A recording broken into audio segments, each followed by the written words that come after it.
Hi there. Today we're going to be looking at how parents and students can use Google Meet to meet with your teacher. So, teachers are inviting students to use Google Meet to meet with them face to face in all grades.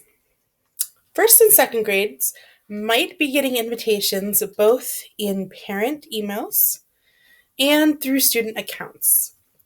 No elementary student has access to email. They have their Google accounts and they're able to use Google Apps using them, but they do not have access to email. So this is going to show you how to access a Google Meet without the email. So if you are getting an email into a parent account to join a Google Meet, all you have to do is click on the link in the email, and that will take you directly to the meetup. For most of you, you're going to need to use the Google Meet app to join the meeting. So teachers are inviting students through their student accounts. They might post a link in the Google Classroom as well. But typically, if you click on the Google Apps bar, students know this as the waffle menu because it looks like a waffle, and you go down to the Meet icon,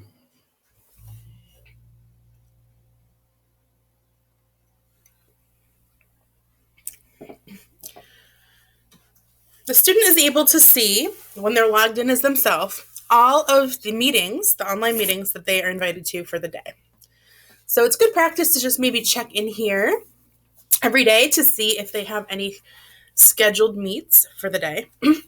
So I have this test meet that I added here. Students are not able to start their own meet, only able to join meets that they have been invited to. Okay, so once we click on this icon, it's going to open us up a preview of what people are going to see in the camera, which is always appreciated. So it'll get the camera working. Hello. So by default, the speaker and the camera are always turned on when you start. If you don't have very good internet or you have a lot of devices streaming, lots of people are working from home at the same time, it's good practice, firstly, to always mute your microphone.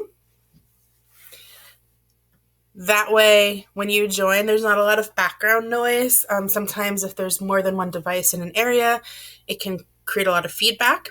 Also, everything that happens in your house can be recorded with the microphone or will come over and everybody can hear it. And it can be really distracting, especially if the teacher's trying to talk, if it comes in with a lot of noise. So I would suggest always muting your microphone to start off. You can also mute your camera if you don't have good internet or you have a lot of devices streaming. And if you mute your camera, it'll either show you a picture that will just be your default, or it will show you like a letter to represent that you're there for your initial.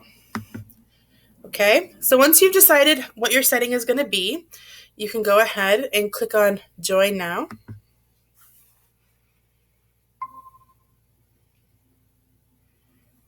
There's also an option if you don't have a microphone or speaker, you can also use the microphone in a pair of like a headset, if you have one available, or you can use a phone to call in to get the audio. So here we are. We're in the meet. I'm the only person at the meet because it's a test meet. So you can see that my sound is off to the people in the room. And my camera's on. I can turn it off just by clicking there. And there are a couple of other things that we're going to go over. So one of them is the view. So if you look up here, you can see that you can choose if there's a grid, you can select so that when people are talking and unmuted, the person who is doing the talking is the person who'll show up in the big screen. So it highlights the speaker. Everybody else is there in the background somewhere, but the person who's talking is the one that you're looking at in the big picture like this. You can only show people who are using the video, or you can show people, if you don't have that clicked, it's going to show everybody, even if they only have a picture like I do. Only show participants with video will only show people who have like the live camera on. And you can also choose to include yourself so that if you are using the video, you can see yourself alongside everybody else there. Here on this people picture is going to show you all of the people that are in the meeting. People come and go. Sort of just happens in the online meetings. But you can click there and see who's there. You can add people,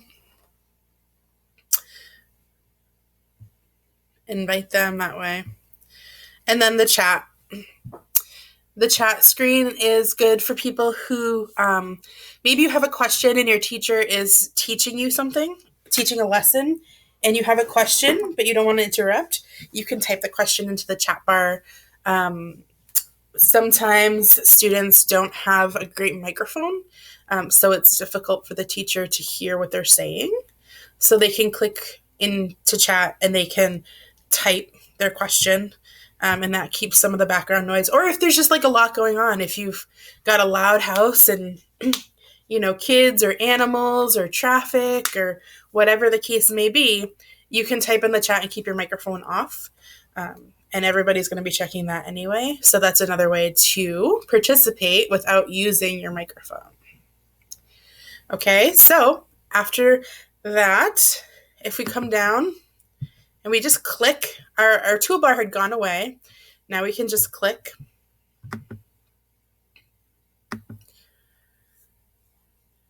And we can see our choices are back.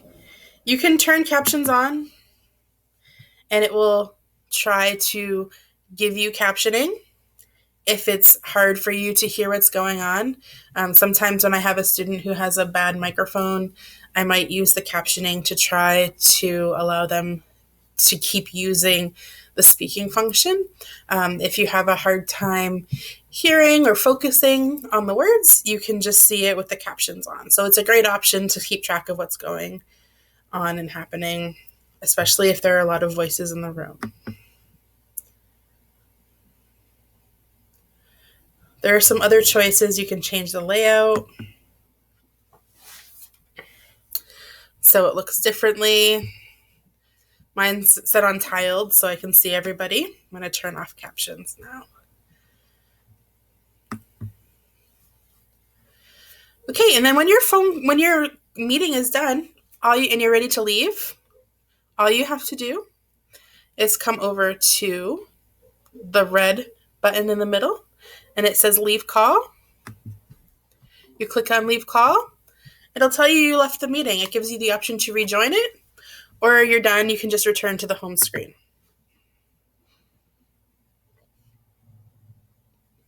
So I go back to my home screen. My meeting is still there if I feel like I need to rejoin it because it's still happening. But other than that, I think I had set mine up for an hour. But other than that, you can just be here. You can leave your screen, and then you're done. Remember, if you have any questions or comments about what to do with Google Meet, you can email your teacher or you can email me, Miss Loisel, and we'll be happy to help you out. I hope you have a wonderful day.